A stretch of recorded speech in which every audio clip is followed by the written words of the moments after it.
Chuck Norris is more than just a meme. He's an action legend who ruled the 80s and 90s with his roundhouse kicks and steely glare. While some might dismiss his movies as cheesy relics of a bygone era, a closer look reveals that a few of them are way better than you remember. Here are 10 Chuck Norris films that deserve another round of applause. The Hitman is straight B-movie cheese, but it's worth a watch because it offers both a fun twist and the greatest cinematic mullet of the early 1990s.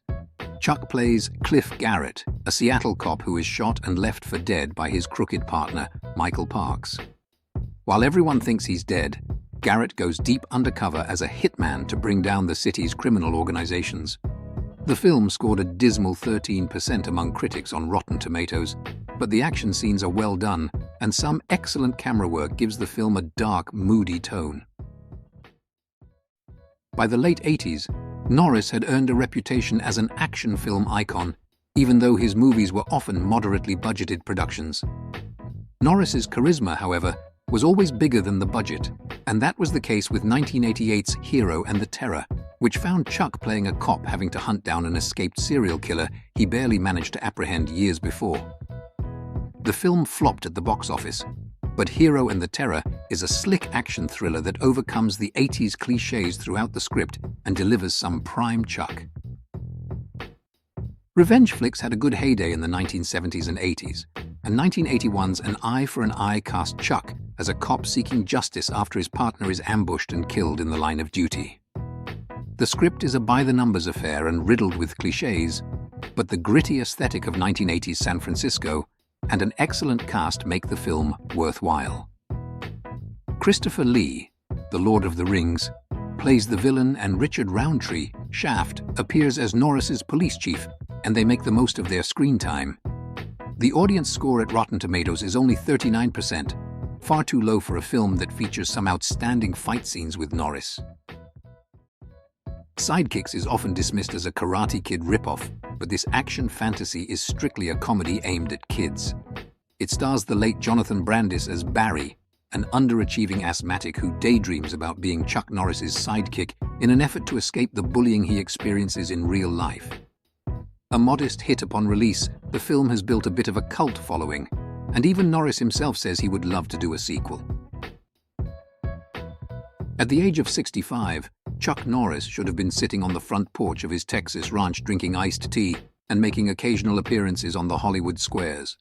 Instead, he was still kicking, literally, in a 2005 throwback actioner titled The Cutter. Norris plays John Shepard, an ex-cop turned private detective who gets caught up in a criminal conspiracy involving ancient jewels and a sacred biblical artifact. While the film's script never realizes its full potential, it's still fun seeing Norris post-Walker, still able to command the screen. In 2005, 4 years after Walker, Texas Ranger ended its run, Norris returned to the franchise with the TV movie Walker, Texas Ranger: Trial by Fire. The plot is standard, Walker episode material about a missing kid and a government weapon. The draw here, however, is seeing Norris back in action as Walker, although it isn't exactly a reunion movie. Trial by Fire was meant to kickstart a spin-off.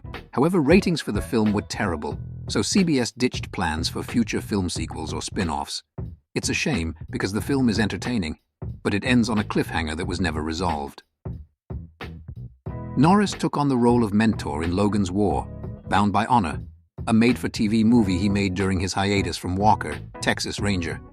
Using essentially the same crew from the show and filmed in North Texas, the movie looks and feels like a Walker episode. For a made-for-TV movie, the film has some good action and some actual character development. If you've seen every episode of Walker and want more, Logan's War is a good option. Even devoted fans of Invasion U.S.A. admit the film would have been far better with a larger budget. The premise isn't half bad. A group of Russian terrorists and foreign mercenaries show up in Florida and begin attacking civilians.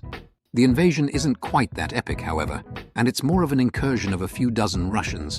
Chuck basically carries the picture, dishing out broken bones and one-liners with enough charisma to give the film the epic feel the budget could not. Braddock. Missing in Action 3 was a dismal box office failure, but it is arguably the best movie in the series. Rather than attempting another POW story, the film finds Braddock returning to Vietnam to find his wife, who he thought was killed. Not only is she alive, she had Braddock's son, and the film turns into a rescue mission of his family and dozens of Amerasian orphans. The film's second half has some excellent action and more heart than you would expect for a Chuck Norris film. The Delta Force is one of Norris's most popular films, but it doesn't get nearly the respect it deserves. Some dismiss the script as strictly B-movie quality, while others dislike the fact that Chuck uses his Uzi more often than his martial arts. In retrospect, the film holds up pretty well as a military rescue flick that reflected the anxiety of the terror attacks and hijackings of the mid-80s. It's also hard to deny the appeal of an action film led by Chuck Norris and the legendary Lee Marvin, The Dirty Dozen, in what would be his final role before his death the following year.